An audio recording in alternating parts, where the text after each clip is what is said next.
자, 우리 자리에 앉으셔서 말씀 듣기 전에 옆 사람 보시면서 인사 나누십시다. 잘 오셨습니다. 반갑습니다. 반갑습니다. 반갑습니다.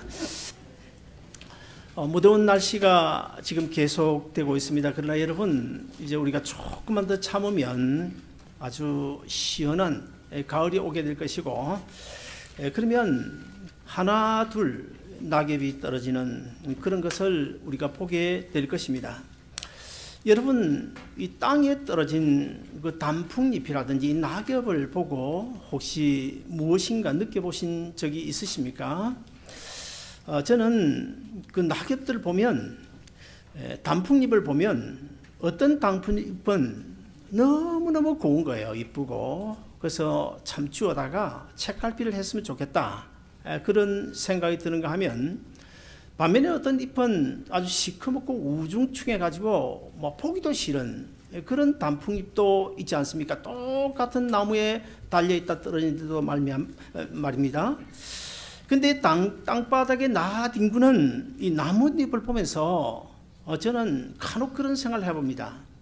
언젠가는 나도 저렇게 땅바닥에 나뒹구는 나뭇잎처럼 인생이라고 하는 그 나무에서 떨어질 때가 있을 것인데, 후세들에게 과연 내가 어떻게 비춰질까, 이런 생각을 간혹 해봅니다. 그 목사님이 계실 때가 좋았지, 그 장로님이 계실 때가 우리 아름다운 동산교회의 전성기였지. 수년 전에 한국을 방문할 때였습니다. 고속버스를 타고 목포로 내려가고 있는데 휴게소에 들렸어요. 휴게소에 들려서 화장실에 들어갔더니 화장실 뒷벽에다가 이렇게 써놓았습니다. 당신이 앉았던 그 자리, 당신이 앉았다가 떠난 그 자리는 정말 아름답습니다. 그렇게 써놨어요. 그러니까 아주 조심스럽더라고요. 그 글귀를 보니까. 그동안 우리 교회에서 신앙생활 하다가 뭐 이런저런 이유 때문에 교회를 떠나신 분들이 많이 있습니다. 어떤 분들은 이 삶의 문제 때문에 한국이나 타주로 떠나는가 하면, 또 어떤 분들은 또 교인들 간에 서로 다투다가 떠난 분도 있고, 그리고 또 어떤 분은 자기 마음대로 안 된다고, 자기 요구 조건 들어주지 않는다고 교회를 떠나신 분도 있습니다. 사정에 따라 우리 교회를 떠났지만은 지금도 어떤 한 분은 10년이 넘었어요. 그럼에도 불구하고 어떤 어려운 문제가 있으면 전화를 걸어서 상담을 해오기도 합니다. 또 개중에는 우리 교회에 있지 않고 구제 헌금을 보내오는 분도 있고, 그리고 또 언젠가 제가 말씀드렸나요? 우리 교회에 출석하면서 유학 생활을 끝내고 한국으로 가서 처음 취직을 해서 첫 월급을 받아가지고 첫 열매라고, 그 첫 열매는 아름다운 동산교회에 드려야 되겠다고, 그래서 거금을 보내온 사람도 있습니다. 이주해 간 그곳에서 교회를 정했지만 적응을 잘 못하는 거예요. 적응을 제대로 잘 못하는 거예요. 그래서 이 교회, 저 교회 떠다니는 사람들도 간혹 있습니다. 뭐 우리 교회 어떤 나이 많은 장로님도 한 5년 전에 이미 저 토렌스 바닷가로 이사를 갔어요. 그 딸내들이 다 거기에 살고 있어요. 제가 교회를, 그 주위에 있는 교회 2군데를 소개해 줬습니다. 처음 한 군데 소개해 줬더니 도저히 안 맞대요. 또 다른 교회 하나를 소개해 줬습니다. 거기도 안 맞대요. 그러다가 이 교회, 저 교회 한 2-3교회를 더 돌아다니다가 결국에는 뭐 주일 예배도 조금 몸만 아프면 주일 예배를 지키지 않는, 그러다가 작년 연말에 저에게 편지가 왔습니다. 손으로 써서 편지가 왔는데 뭐라고 썼냐면, 목사님, 저는 아름다운 동산교회 입교인입니다. 세례교인입니다. 꼭 잊지 말아 주십시오. 그 편지를 제가 받고 그날 밤에 참 잠을 못 자겠더라고요. 그래서 제가 금년 1월 첫 주부터 일부 예배 드리고 나면 제가 저 토렌스 바닷가까지 픽업을 갑니다. 그리고 오후에 또 점심 먹고 나면 사실 우리 당에도 있고 할 일이 많은데, 그럼에도 불구하고 간단히 끝내고 제가 그 어른을 모셔다 주곤 합니다. 제가 타주에 갔거나 어디를 갔든 간에 적응을 잘 하지 못하는 그들에게 이렇게 권면을 합니다.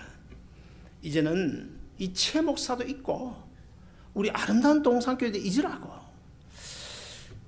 지금 출석하고 있는 그 교회만 생각하라고. 그래야 당신 영혼이 산다고. 저 그렇게 권면합니다. 자, 이렇게 헌신과 겸손의 흔적을 남기고 떠난 분들이 있는가 하면 반면에 목회자와 성도들에게 상처를 주고 떠나신 분도 있습니다. 어떤 분들 보면 그 사람이 앉았다 하면 지저분해져요. 그 사람이 끼어들었다 하면 싸움판이 됩니다.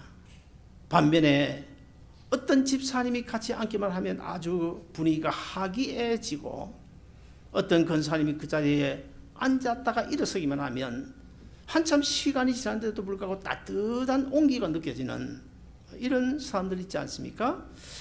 우리는 어떤 자리에서든 간에 아름다운 흔적을 남길 수 있어야 됩니다.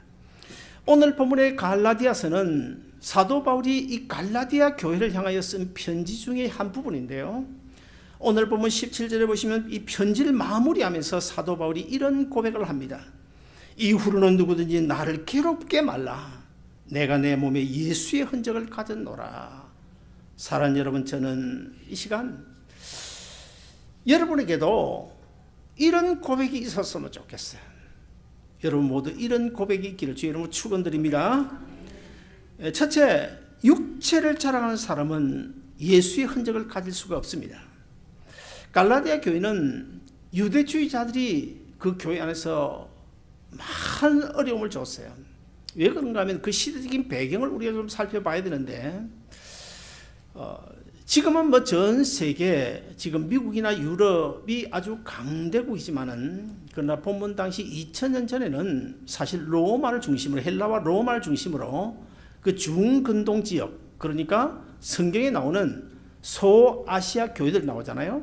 성경에 나오는 그 교회들이 속해 있는 그 소아시아 지역, 유대 나라는 헬라 시대부터 그리고 로마 당시부터 나라를 잃어버리고 외국에 떠돌아다니는 그런 신세가 되어졌습니다.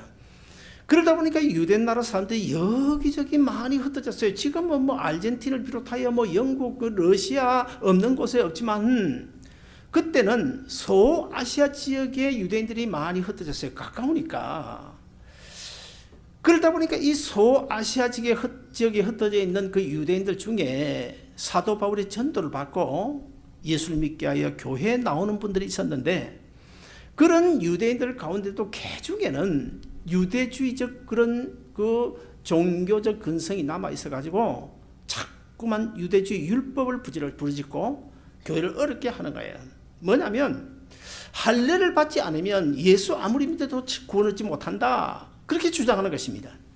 여러분, 할례가 뭡니까? 구약시대 할례라고 하는 것은 요즘의 포경수술 알죠? 포경수술하는 것처럼 남자 성기의 표피를 조금 띄어내는 그것이 할례입니다.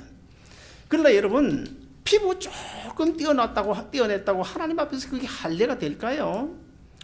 할례 그 본래 의미는 내 안에 있는, 자기 안에 있는 죄의 본성을 잘라내는 것입니다. 그리고 피부를 잘라내는 것, 상징적인 의미에 불과합니다. 요즘에 우리가 세례를 받는데요, 저는 세례에 큰 의미를 두지 않아요. 어떤 분들은 세례 아니면 세례를 아주 큰 의미를 두지만 저는 그렇게 큰 의미를 두지 않습니다. 세례 100번 받으면 뭐합니까? 그 내적인 심적인 변화가 안 되면 안 되는데요. 자, 그래서 이 할례의 본래 의미는 자기 안에 있는 죄의 근성, 죄의 본성을 사정없이 잘라내버리는 것인데, 신명기서 10장 6절에 보시면 이렇게 말씀하고 있습니다. 그러므로 너희는 마음에 할례를 행하고 다시는 목을 곧게 하지 말라. 예레미야서 4장 4절도 보면 너희는 스스로 할례를 행하되 육체의 가죽이 아닌 마음의 가죽을 베라. 그렇게 말씀하고 있어요. 당시 유대주의자들은 예수 안 믿어도 할례만 받으면 구원 얻는다, 그렇게 주장해왔는데, 교회에 와 보니까 사도 바울은 할례 안 받아도 예수 믿으면 구원 얻는다 이렇게 하니까 완전히 극과 극 아닙니까?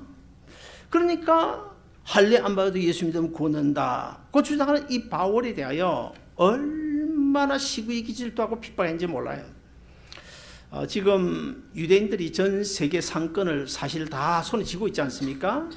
뭐 군사 교육, 뭐 재정 금융 할 것 없이 사실 유대인들이 거의 다 잡고 있어요. 옛날 그 당시 보면 그 당시에도 유대인들이 소아시아 지역에 그 상권을 거의 다 잡고 있었습니다.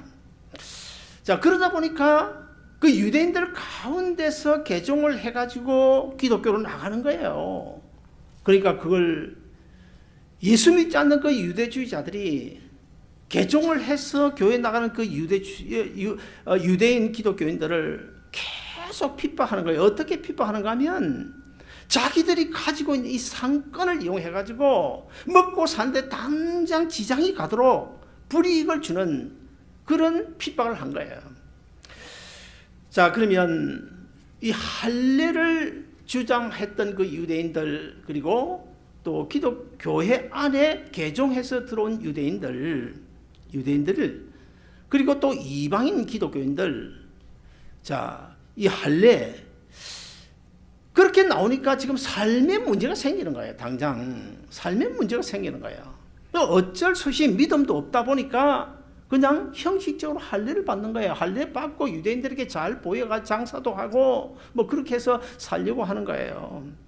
자, 그러면 그들이 할례를 받은 이유가 뭘까요? 두 가지가 있습니다. 첫째 하나는 핍박을 피하기 위해서 할례를 받았습니다. 오늘 본문 12절을 보시면 무릇 육체의 모양을 내려 하는 자들이 억지로 너희로 할례를 받게 함은 저희가 그리스도의 십자가를 인하여 핍박을 면하게 함뿐이라. 면하게 하려고가 아니고 면하게 함뿐이라. 무슨 말입니까?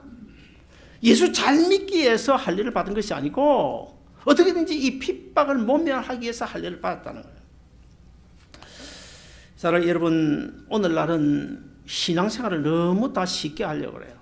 희생하지 않으려고 그래요. 헌신하지 않으려고 그래요. 봉사도 자꾸만 기피합니다. 그래서 뭔가 좀 일을 시키려고 하면 봉사하라, 헌신하라 이렇게 독촉을 하면 그만 떠납니다. 떠나서 큰 교회 뒷자리 와서 앉아가지고 왔다 갔다 하는 이런 모습들을 우리가 볼 수 있어요. 여러분, 환난과 핍박 없이 이 환난과 핍박을 통하여 만들어진 그 십자가의 은혜를 우리가 어떻게 받을 수 있습니까? 환난과 핍박과 고난 없이 고난을 통하여 우리를 구원해 주셨는데 어떻게 우리가 그분 예수님을 따라갈 수가 있습니까? 어떻게 구원을 얻을 수가 있나요? 그 다음에 두 번째 할례를 받은 이유는 육체를 자랑하기 위해서 할례를 받았습니다.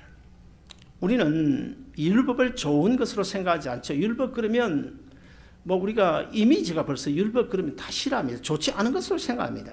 그러나 여러분, 자, 유대인들이 하나님이 주신 그 율법을 변질시켜서 문제고 그 율법의 참된 의미를 깨닫지 못해서 그렇지, 하나님께서 이스라엘 백성들에게 주신 그 율법, 시내산에 주신 그 율법 자체는 정말 유익한 것입니다. 왜 유익할까요? 율법이 뭡니까? 율법은 범죄한 인간이 하나님 앞에 나아갈 수 있도록 그 나아가는 길을 안내해주는 내비게이션과 같아요. 나침반과 같아요. 그러면 자, 오늘 이 신약 시대에 우리에게 있어서 하나님 앞에 범죄한 인간인 우리가 하나님 앞에 나아갈 수 있는 길, 나침반, 내비게이션이 뭡니까? 바로 예수 그리스도십니다. 그러므로 이 유대인들이 변질시키지 않은 본래 하나님이 주신 그 율법 자체는 율법 이꼬는 뭡니까? 예수 그리스도입니다. 그걸 우리가 알아야 됩니다. 그래서 율법은 절대 나쁜 것이 아닌데 문제는 그 유대인들이 임의로 해석을 하고 그 율법을 자기 유리한 대로 이용을 했다는 거예요. 여러분, 오늘날도 다를까요? 우리가 성경 구절 많이 하는 거 중요합니다. 하나님께서 성경 한 구절 나에게 주시면 우리가 그 성경 구절을 붙잡고 어떻게 해야 됩니까? 인격의 3요소인 지, 정, 의, 가정을 통하여 그 말씀을 받아들이고 행해야 돼요. 무슨 이야기인가 하면 어떤 성경 구절을 내가 받았다. 이 성경이 하나님께 나에게 뭘 말씀하시는가 먼저 지식으로 머리로 알아야 되는 거야. 알아야 되는 거야. 그 다음에 두 번째는 이것이 바로 나로 하여금 어떻게 하라고 주는 메시지구나. 바로 나를 위하여, 나를 변화시키기 위하여 주시는구나. 내가 깨달아야 돼요. 깨달을 정자, 정의 단계. 거기서 끝이고 있으면 안 돼요. 거기서 뭐로 나가야 됩니까? 이제는 그렇게 하지 않아야 됩니다. 변화돼야 됩니다. 그래야 그 말씀이 하나님이 주신 내 말씀이 되는 거죠. 신구약 66은 아무리 많은 말씀이 있어도 이 말씀이 내 것이 안 되면, 내가 그 삶 속에 지정의 인격의 삼요소를 통하여 완전히 내가 그 말씀의 대로 변화되지 않으면 이 말씀 소설보다 못해요. 소설보다 신문보다 못해요. 이거 말씀이 아닙니다. 그거는. 그리고 내가 아무리 많은 성경 구절을 알고 있어도요, 그걸 깨닫고 내 자신이 변화되지 않으면 그것은요, 예수님 당시에 유대인들 바리새인의 손에 붙잡혀 있던 율법과 다를 바가 하나도 없습니다. 바로 그 율법을 지금 지고 있는 거예요. 이해가 되시는지 모르겠습니다. 이해를 해야 됩니다. 이해를 해야 돼요. 율법 자체는 나쁜 것이 아닌데 율법을 자기 마음대로 이용하고 서민들을 못 살게 하고, 그렇기 때문에 율법이 나쁜 게 되잖아요. 오늘날도 똑같아요. 말씀을 지고 있으면 뭐합니까? 내가 먼저 변화가 돼야 돼요. 변화되지 않으면 바리새인의 손에 붙잡히는 율법과 똑같습니다. 오늘날은 주님과 상관없는 봉사가 많이 있죠. 자기 자랑하기 위하여 내세우는 그런 행사 많이 있습니다. 전혀 하나님 앞에 연락되지 않냐고 공기만 파도치고 사라져버리는 그런 행사, 찬양 행사, 무슨 행사 많아요. 목사님들 가운데도 보면 이런 경우가 있습니다. 우리 교회도 사실 영업권 없잖아요. 지금 금요일에 영업권 없잖아요. 딱 봐도 영업권 없잖아요. 금요일 저녁에. 근데 와서 설교를 하거나 축도를 시켜놓으면 처음에 영어로 한 절 쫙 축도를 한 다음에 그 다음에 한국말 쫙 하고 뭐 하는 거예요.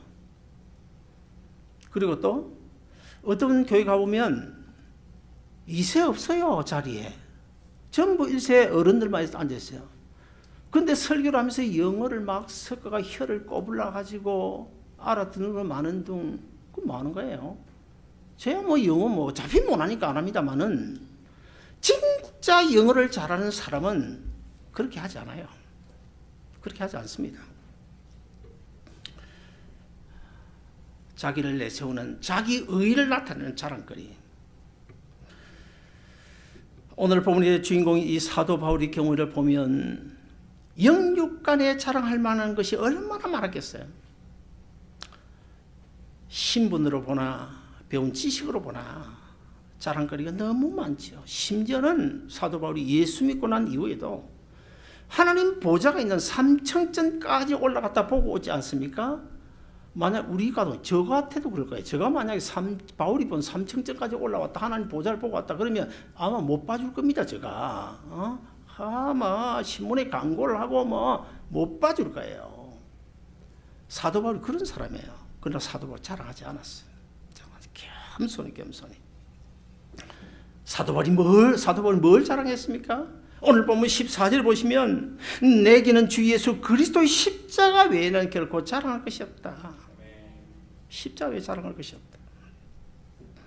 여러분, 우리가 십자가를 자랑해야 되는데 십자가를 어떻게 자랑할 수 있습니까?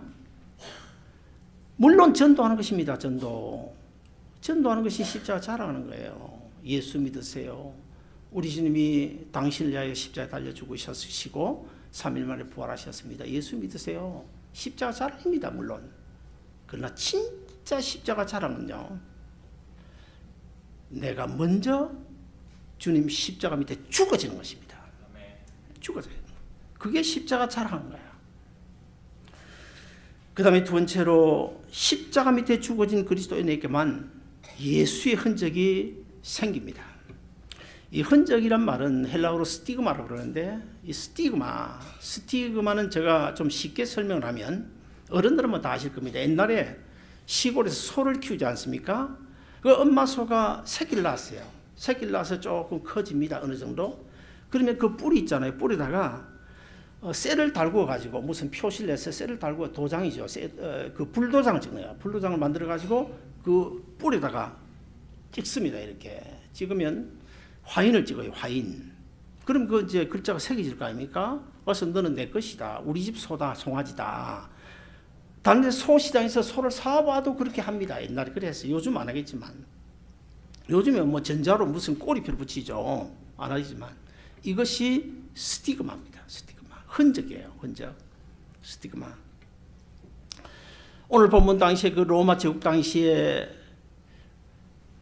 노예가 되면 그 노예 이마에다가 아니면 손등에다가 도장을 찍어요. 불도장을 찍어요. 불도장을.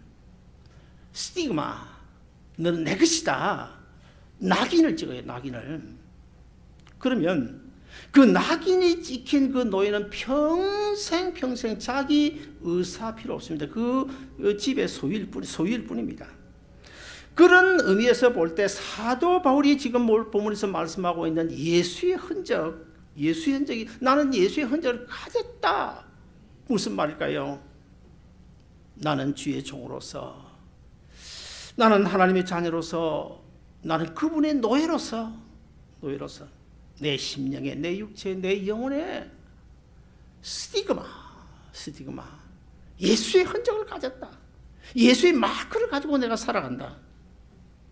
그런 고백입니다. 사실 바울은 복음을 전하면서 많은 고난을 받았죠. 죽을 고비를 한두 번 넘긴 것이 아닙니다. 많은 매를 맞고 죽음의 터널을 여러 번 지났어요. 그러다 보니까 실제 그 몸에도 많은 상처가 있었을 것입니다. 그러나 사도 바울은 자기 몸, 이 육체에만 상처 흔적이 있는 것이 아니라 자기의 마음에도, 자기 영혼 속에도 나중에 주님 앞에 내놓을 수 있는 의의 멸류관 받아쓰기에 충분한 그 스티그마, 예수의 흔적을 가지고 있다는 거예요. 우리도 사도 바울처럼 언제 어디서 누구 앞에서는 나는 예수의 흔적을 가진 사람이라고 당당히 고백할 수 있어야 됩니다. 어떻습니까? 여러분도 그런 예수의 흔적을 가지고 계시나요? 지난 주가 아니고 지난 전주에 어떤 그 집사님하고 통화를 하면서 제 아내가 말 한마디 조금 실수도 아니에요. 조금 좀 그렇게 잘못했는데 그것 가지고 상처를 받았다고 뭐 야단했어요. 본질은 그게 아닙니다. 본질은 다른 데 있어요. 제가 그 연락을 받고 즉시 제 아내 머리 깎으러 갔는데 이발을 갔더니 그 자리에서 바로 차를 몰고 그 집사님 가게에 가가지고 종업원이 보는 앞에서, 손님이 있는 앞에서 무릎 딱 꿇고 사과했습니다. 여러분, 대한민국 아니라 전 세계 어디에도 나이가 60이 넘은 사모가 10살이나 젊은 여자 집사 그 가게에 가가지고 맨바닥에 손님 보는 앞에서 무릎 꿇고 사죄하는 사모가 있을까요? 그러면 정말 제 아내가 무슨 잘못을 해서 사과한 것일까요? 아닙니다.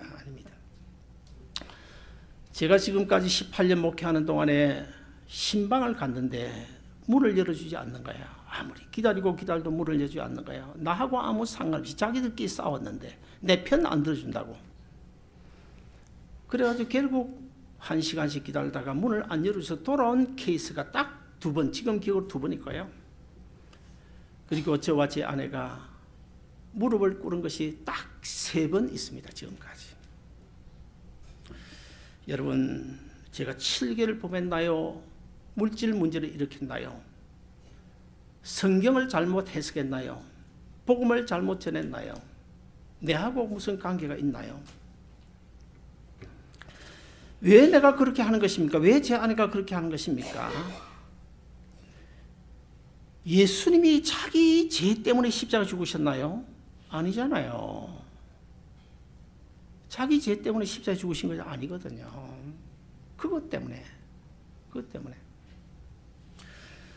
그래서 저나 제 아내도 그런 주님의 십자가를 생각하고 주님의 몸인 교회의 평안을 생각하고 그 영혼을 생각하고 예수의 흔적을 몸에 지니기 위해서 그렇게 한 거예요. 바울이 오늘 보면서 내가 예수의 흔적을 가졌다. 바울이 가졌다고 말하는 그 흔적은 할례받은 흔적이 흉터가 아닙니다. 바울이 무슨 세상적인 욕망 위에서 살다가 생긴 그런 흔적이 아닙니다. 십자가에 죽으시고 부활하신 예수님을 증거하다가 생긴 흔적. 예수의 흔적은요, 말만 가지고 예수 잘 믿는다고 하는 사람에게 생기지 않습니다. 불평하고 불만한 사람에게도 어떻게 이 예수의 흔적이 생기겠어요? 묵묵히 십자가 밑에 죽어지고 겸손히 주의 말씀을 따라 사는 사람에게 예수의 흔적이 생기는 줄로 믿으시기를 바랍니다. 예수의 흔적은 마리아처럼 그 어떤 희생도 감수하는 헌신하는 자, 자기 십자가를 지고 주님을 따라가는 자, 겸손히 주님 앞에 순종하는 자, 주를 위해서 나타나는 주를 위해서 자기가 내면적인 싸움 속에서 십자가로 승리하는 사람, 그런 사람에게 예수의 흔적이 생겨나는 거예요. 사랑하는 여러분, 저는 우리 아름다운 동산교회 성도들 여러분 모두가 불언간 언젠가는 주님 앞에 서게 될 텐데 사도 바울처럼 뭔가 내놓아야 된다. 뭘 내놔야 되겠습니까? 예수의 흔적, 스티그마, 그걸 내놔야 되는데 복음서에 보면 이런 성경 구절이 있어요. 조금 설명을 드리면 주님 앞에 섰어요. 너무 부끄러운 거야.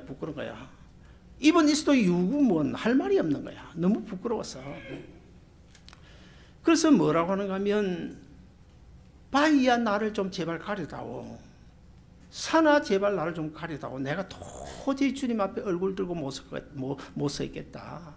부끄러워서 숨을 곳을 찾는 그 자리에 만들지 말라고 말씀합니다. 아무쪼록 여러분 모두 주님 앞에 설 때 어여시 당당하게 큰 소리치면서 주님 이 흔적 한번 보세요. 이 예수 흔적 나 가지고 있습니다. 그렇게 고백하고 영원한 영생을 누리는 여러분 모두 되시길 주의 이름으로 축원드립니다. 기도하겠습니다. 하나님 아버지 은혜를 감사합니다.